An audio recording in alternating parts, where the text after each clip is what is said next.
Hello प्यारे बच्चों बच्चों कैसे हैं आप सभी। आई होप कि सभी अच्छे होंगे। बच्चों आज की इस वीडियो में हम कक्षा 3 के विषय नैतिक शिक्षा की वर्कशीट को सॉल्व करेंगे जो कि ईडीएमसी के द्वारा दी गई है। बच्चों आपकी ये वर्कशीट वीक नंबर 2 के लिए है जिसका टाइटल है बहादुरी। तो बच्चों वीडियो को शुरू करने से पहले आप हमारे चैनल को सब्सक्राइब कर लें ताकि आपको आने वाले वीडियोज़ के नोटिफिकेशन मिलते रहें। तो बच्चों शुरू करते हैं। बहादुरी का अर्थ केवल निडर होना नहीं है अपितु इसका मतलब है निडर होते हुए जोखिम उठाना। साहसी बनने के लिए हमें डर पर पूर्ण रूप से नियंत्रण करना होगा। किसी भी प्रकार के डर को अपने मार्ग में यानी कि रास्ते में नहीं आने देना होगा। याद रखें अगर आप कभी भी डर का अनुभव करते हैं तो आप कुछ नया और प्रगति के पथ पर आगे बढ़ रहे हैं। डर के आगे जीत है। चोर और साहसी। बच्चों एक बार की बात है, प्रेमनगर में चिंटू और पिंटू नाम के दो भाई अपने माँ बाप सुधा और विनीत के साथ रहते थे। एक बार दोपहर के समय परिवार के सभी लोग साथ में खाना खा रहे थे कि तभी एक फ़ोन की घंटी बजी। सुधा ने कहा तुम लोग खाना खाओ, मैं फ़ोन उठाती हूँ। हेलो। क्या? नहीं नहीं, ऐसा नहीं हो सकता माँ। पिताजी। सुधा रोने लगी और सुधा के हाथ से फ़ोन गिर जाता है और वह वहीं रोते हुए बैठ जाती है। क्या हुआ सुधा, किसका फ़ोन है? कुछ बोलो तो, बस रोए जा रही हो। विनीत फ़ोन का रिसीवर उठाकर बात करता है। हेलो। फिर बच्चों इधर आओ, बच्चे बोलते हैं। पापा क्या हुआ? तुम्हारे नाना जी की तबीयत अचानक ख़राब हो गई है। वह काफ़ी गंभीर हालत में हैं और हॉस्पिटल में भर्ती हैं। ओह ठीक है पापा। विनीत सबसे पहले पड़ोस के रामरतन काका के पास गया और उन्हें पूरी स्थिति बताई। काका आज सुधा के पिताजी की तबीयत अचानक ख़राब हो गई और उन्हें हॉस्पिटल ले जाना पड़ा, तो हम लोगों का जाना ज़रूरी है। बच्चों की परीक्षाएं हैं ना, तो उन्हें भी साथ ले जाते। सुना है कि आजकल एक चोरों का गिरोह भी शहर में आया हुआ है। अगर आप चिंटू और पिंटू के पास सो जाएंगे तो वह डरेंगे नहीं। बेटा तुम निश्चिंत होकर जाओ, मैं दोनों बच्चों का ध्यान रखूंगा। धन्यवाद काका। विनीत हाथ जोड़कर कहता है। काका कहते हैं वैसे लौटकर कब तक आओगे? विनीत कहता है बस काका, आज 1 तारीख है, हम 4 तारीख तक आ जाएंगे। कोई बात नहीं, तुम लोग निश्चिंत होकर जाओ। विनीत अपने बच्चों से कहता है। चिंटू पिंटू सुनो। बच्चों मैं रामरतन काका को बोलकर आया हूँ, वह रात को यहाँ सो जाया करेंगे, पर तुम लोग उन्हें बिल्कुल परेशान मत करना। ठीक है? बच्चे कहते हैं ठीक है पापा। फिर विनीत सुधा को लेकर चला जाता है। रामरतन काका रोज रात को आकर बच्चों के साथ सो जाते। 2 दिन तो सब सही रहा। तीसरे दिन रात में काका तो सो गए और दोनों भाई साथ में पढ़ रहे थे और बस सोने की तैयारी भी कर रहे थे कि तभी दरवाजे से आवाज़ आती है, कोई ऐसी जैसे कि कोई दरवाज़ा खोलने की कोशिश कर रहा हो।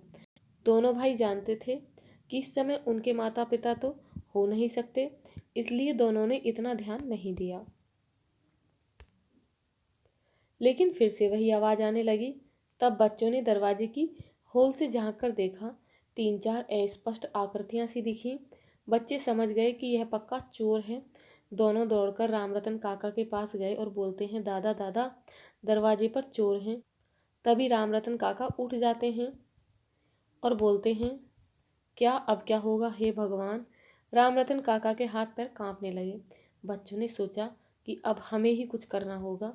उन्हें बहुत गुस्सा आ रहा था कि मम्मी पापा ने उन्हें फ़ोन लेकर क्यों नहीं दिया, कि अगर आज हमारे पास फ़ोन होता तो अभी हम 100 नंबर डायल कर पुलिस को बुला लेते।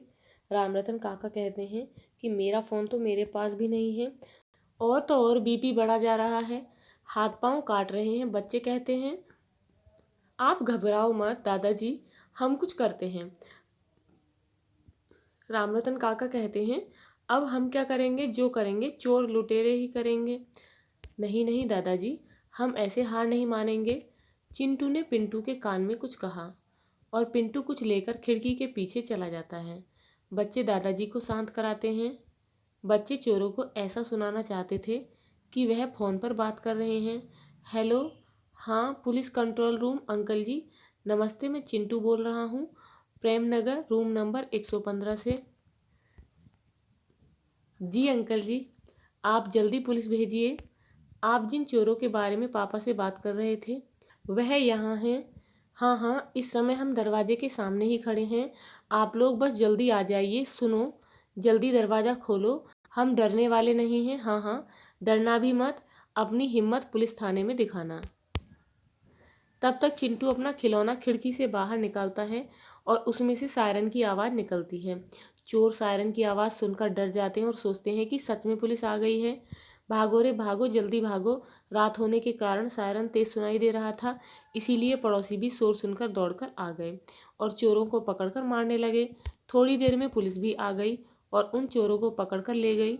दूसरे दिन जब सुबह चिंटू और पिंटू के मम्मी पापा आए और उन्हें पूरी बात पता चली तो उन्होंने दोनों को गले से लगा लिया और खूब तारीफ की। आओ मेरे लाल, तुम कितने साहसी हो। ऐसे हालात में तो रतन काका भी कांप रहे थे, लेकिन बच्चों ने खूब साहस दिखाया। बच्चों, भविष्य में भी ऐसे ही सूझबूझ से काम करना और हमारा नाम रोशन करना। बच्चों, इस कहानी से शिक्षा मिलती है, विपरीत परिस्थितियों में घबराने की बजाय धैर्य और साहस से काम लेना चाहिए।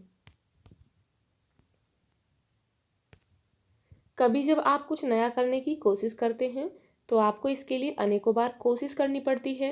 जब तक आप इसे प्राप्त नहीं कर लेते हैं, जब आप कोई पहेली सुलझाते हैं तो अंतिम चरण तक पहुंचने से पहले आप बहुत सी कठिनाइयों का सामना करते हैं।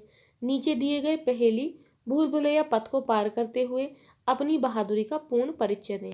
तो बच्चों, यहाँ पर भूल भुलैया पथ है। तो बच्चों, इस लड़की को इस शेर से बचाने के लिए हमें लड़की के पास तक पहुंचना है, तो कैसे पहुंचेंगे? तो बच्चों, इस तरीके से होते हो, आप देख रहे हैं बच्चों, यहाँ से ऐसे होके यहाँ नीचे जाएंगे, उसके बाद यहाँ से यूं इस तरीके से, और यहाँ हम यहाँ आ जाएंगे। अब बच्चों, जुनून आपसे वो करवाता है जो आप नहीं कर सकते। हौसला आपसे वो करवाता है जो आप करना चाहते हैं। अनुभव आपसे वो करवाता है जो आपको करना चाहिए। मैं बहादुर हूँ जब विपरीत परिस्थितियाँ होती हैं, मैं धैर्य और साहस से काम लेता हूँ। रिक्त स्थान की पूर्ति करें और चित्र में रंग भरें। तो बच्चों, आप इस चित्र में रंग भरेंगे। बच्चों, यदि आपको ये वीडियो अच्छी लगी हो तो लाइक शेयर करना ना भूलें, और यदि आप इस चैनल पर नए हैं तो प्लीज़ चैनल को सब्सक्राइब करें। Thank you.